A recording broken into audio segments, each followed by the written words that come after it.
Thank you very much, Frank. Good afternoon, everybody. I'm really delighted to be with you today and to see so many familiar faces. It really is like coming back home. I know you're very busy, so I'm very grateful that you took the time to be here. Today I want to do three things. I want to thank you. I want to offer some thoughts on what it will take to get us through the next few years. And three, I want to visit some of the remarkable departments and to hear about the exceptional work that you're doing. But first, let me say just a little bit about what Frank alluded to.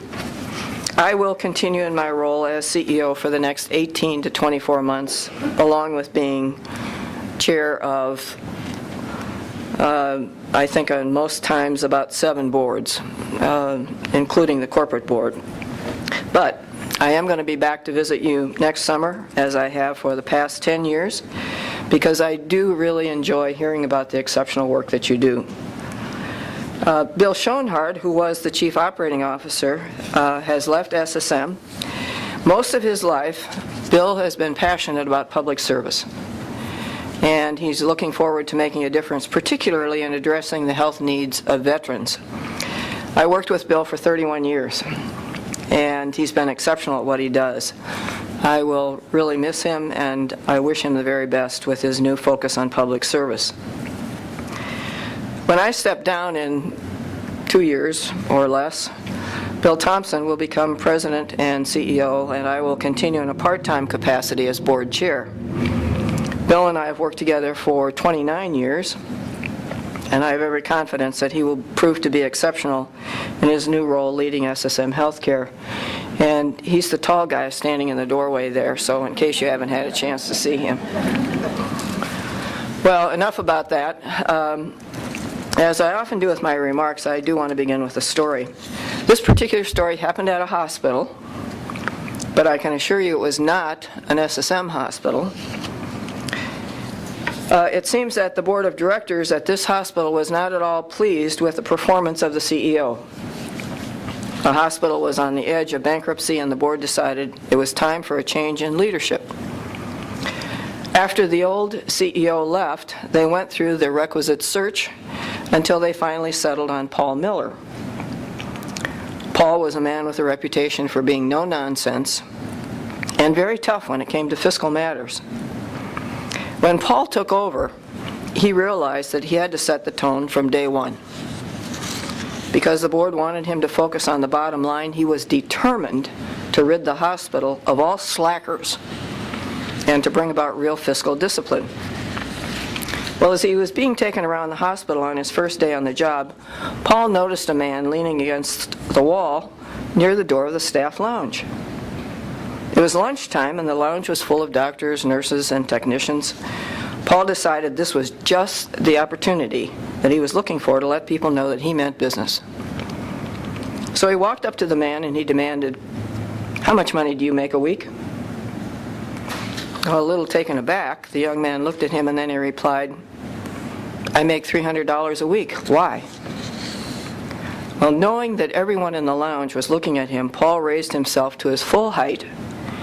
He reached into his pocket, pulled out his wallet, took out $1,200 in cash, handed it to the man and said, "Here's 4 weeks' pay. Now get out and don't come back." Feeling especially proud of himself because he was setting exactly the tone that he wanted in front of so many people, Paul looked around the room and then he asked, "Does anyone want to tell me what that goof-off did here?" And one of the radiologists, his mouth full of pepperoni, looked around the room and then he replied, "He's the pizza delivery guy from Domino's."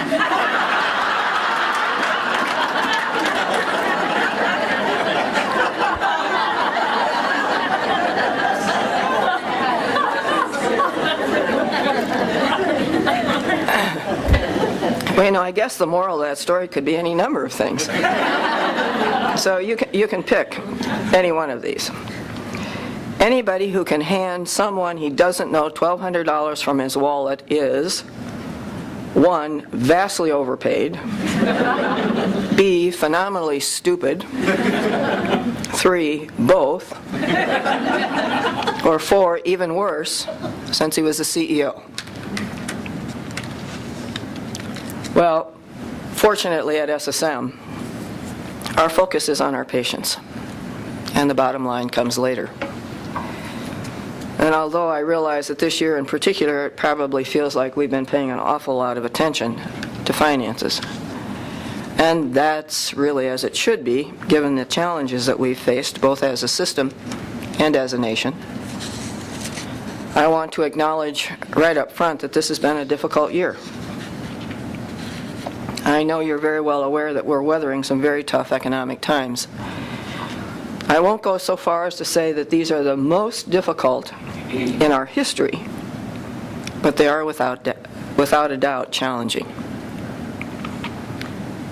Now, the hard times have meant that you've had to give up things to help the system, and I want to thank you for what you've given up. For some of you, it meant delaying your education. For many of you, it meant no match savings plan for the time being, and for others, it meant no raise. For all of you, it's been a sacrifice, and I'm well aware of that. But I want you to know that these steps are temporary. I also want to thank you for your suggestions about how can we reduce expenses.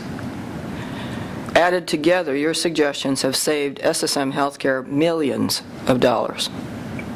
And I appreciate every single idea that you came up with. We asked for your wisdom, and you gave it generously, and it truly has made a difference.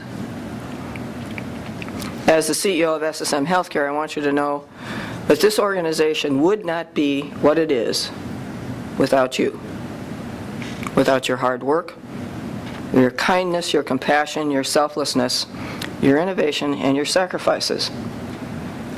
In a world that's becoming increasingly uncertain, you're rock solid.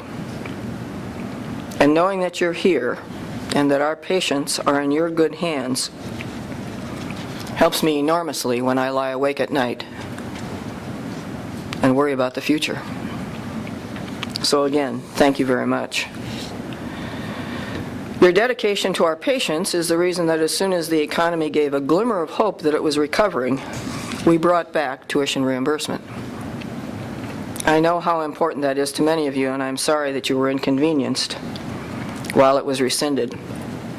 It was a necessary step to take, but it was not a decision that I enjoyed making, and I'm very glad that we've been able to bring it back. You know, I wish I could stand here and tell you with certainty that the future looks bright. In many ways, it looks better than it did, but in other ways, we continue to face uncertainty.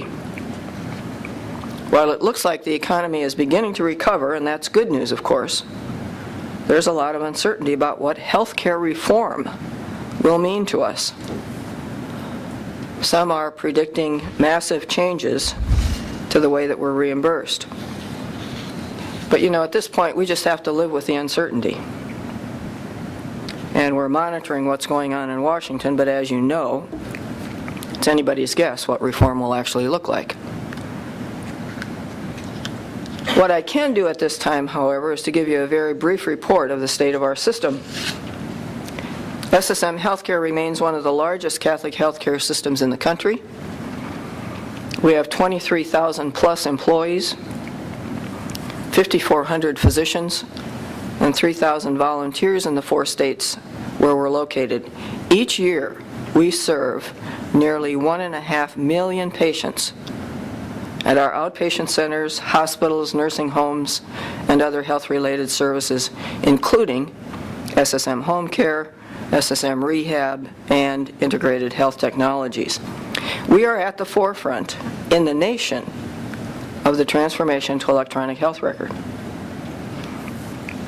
By the end of this year, 8 of our hospitals will have electronic health records, and we're moving swiftly to implement MyChart and other patient-friendly technologies.